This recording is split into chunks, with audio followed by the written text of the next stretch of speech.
what I want to. All right. So, welcome, Zemo. It is so lovely to have you here visiting with us all the way from Mexico. Thank you for being part of this conversation today. I want to introduce all of you to Zemo Trevathan. Zemo has been a dear colleague for the last several years. He's been a part of our course, the Choose Abundance Intensive, and has helped to actually strengthen it, develop it, and make it even better. And he's going to be a guest in this next year's cohort starting in the fall. But we just had some time together just back in February, I think. Yeah. And yeah. And so I'd like to introduce everybody to you, have you share a little bit about your experience with us. Zemo's really an expert in culture change, which is why he's been part of this Culture of Philanthropy leadership team. So if you would, let's just get right to the heart of it. Would you tell us a little bit about culture change and some things about culture change that people might not already know? Sure. Thanks, Laurie. So two things immediately come to mind in terms of like the secrets of culture change that are obvious once you really hear them and get them, but people completely overlook as a matter of course. And the first one is culture change is not an overnight process.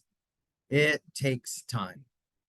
And I'm actually part of what's so fun and rewarding about coming and doing this work as a part of your team, Laurie, is you already emphasize that as you teach about culture of abundance and culture of philanthropy, and that it takes hearts, minds, and actions. Is that the third Structures. one? Structures. Hearts, minds, and structures. Yeah. Right. Hearts and minds don't change overnight, Right. especially the hearts part. And I've seen many leaders in many organizations. The logic of the culture change is obvious. If we don't do it, we're not going to survive. It's going to benefit us. The logic is so huge. The minds will get this immediately. Hearts take longer. And so I think that's just good to remember going off. Hearts can be won over, but it takes demonstration, it takes time, it takes consistency. And that leads to the probably the most important practical secret of culture change is there are, well, some friends of mine did some research and identified 7 different things you can do to support culture change as leaders. There's 7 levers you can push in your organization. And of the 7, one is by far the most important thing, and that is walk the talk. If leaders are walking the talk, are modeling and exhibiting the attitudes and behaviors of the desired culture change, it's gonna happen. And if they aren't, it's not. Yep. And to your point, Zemo, it's like, so, we talk about the hearts and minds, they're the behaviors. Those are the behaviors. That's the walking the talk, and they're the structures. And so, yeah, by making sure that the leaders are stepping up and embodying a culture of philanthropy, a culture of abundance, and demonstrating it with their actions, it makes a huge difference. Speaking of leading, right? This last session that we had together in the Choose Abundance Intensive, we did a lot of work with Dare to Lead. And we really combined some of Brene Brown's thinking and your thinking. Can you just talk a little bit about that? What were some of the highlights of that? And what were the things that you learned or shared with us that might be transferable to somebody watching this video? Sure. I've been teaching and training leadership and communication skills for 30 years.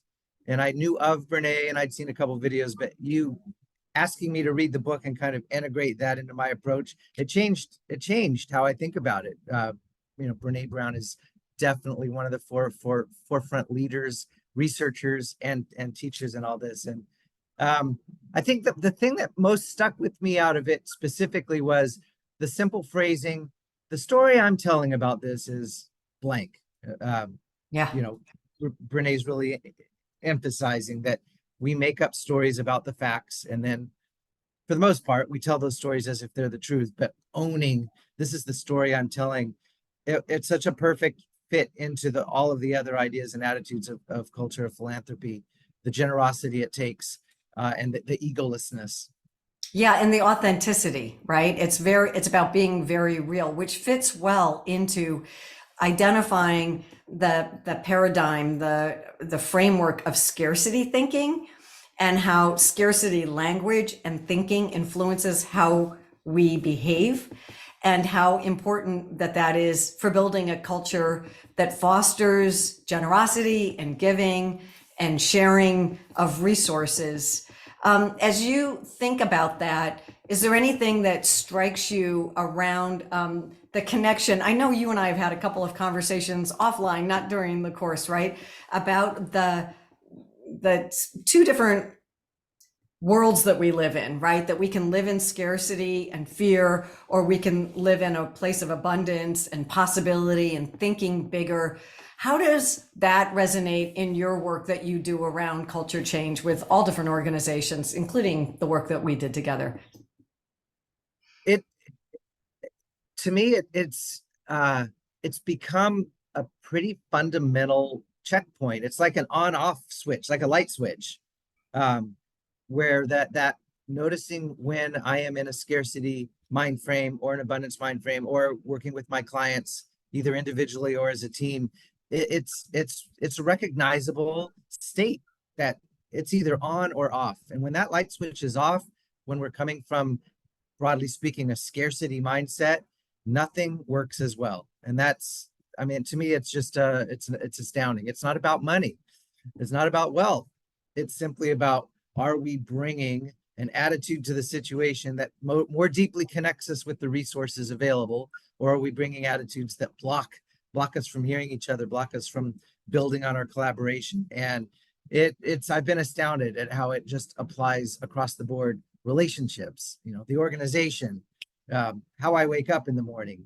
It's like abundance or scarcity.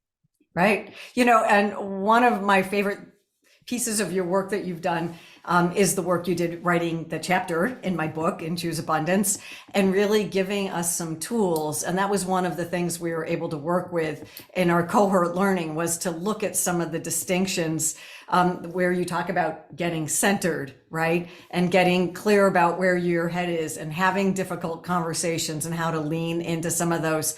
Is there any takeaway that you want to share about something that you maybe covered in the book or that you covered in our class with regard to those interpersonal challenging situations? Just like identifying the story I tell myself is certainly a good place, is to be self-aware, right? But anything that comes to mind around that? Sure. Extending from that light switch metaphor, I guess the invitation that I make to everyone is to switch from asking the question, am I right about this or am I wrong about this? Like that's the given question that our culture invites us to ask when we have an opinion or a conclusion or suspicion. Whether I'm right or wrong isn't the most useful question. The most useful question is, however I'm thinking about this, whichever story I'm telling myself, does that way of thinking put me in a place where I'm going to deal with this in a better way or in a worse way? That's really what it all comes down to. Am I putting myself in a mindset that increases my chances of succeeding with this person in front of me, with this project? And we can always fine tune our mindset so that we're in more productive, more empowering mindsets that will increase the possibility of accomplishing what we're committed to. That's great. I love that. And I just love the idea of which narrative empowers you, right? Which thing is going to help you to be a more effective fundraiser, or be able to boldly have a conversation with an individual who's part of your organization, so that they see that they could be they could belong more, right? That they could have a deeper role and a deeper connection to your organization. So being brave in front of some of those things that make us nervous or scared or whatever, some of your tools have been really critical for that. Yeah. Yes. I'll tell a very quick story to illustrate that. I had a client who got that he had been being right and being righteous with somebody, and had actually crossed the line into starting to offend the person, when he actually got it and realized that what he needed to do was get humble again and get into him. He went to the guy and apologized and ended up getting a $3.5 million gift Oh my gosh. from an apology. I mean, Wow. that was not the only piece of the whole story, obviously, but Right. it's the biggest single example I know of. Yeah. I mean, something about being humble and not so full of ourselves always opens doors, right? It really does. Well, Zemo, I want to thank you so much for your time and for coming here and doing this. It's so lovely to partner with you over the years, and I look forward to seeing you again in our next cohort coming up and for doing this work together for years to come. So thanks for your time and your partnership. Thank you, Laurie. Always All a right. pleasure. Yeah. Have a great day in Mexico. Hasta luego. All right. See you later. Cool.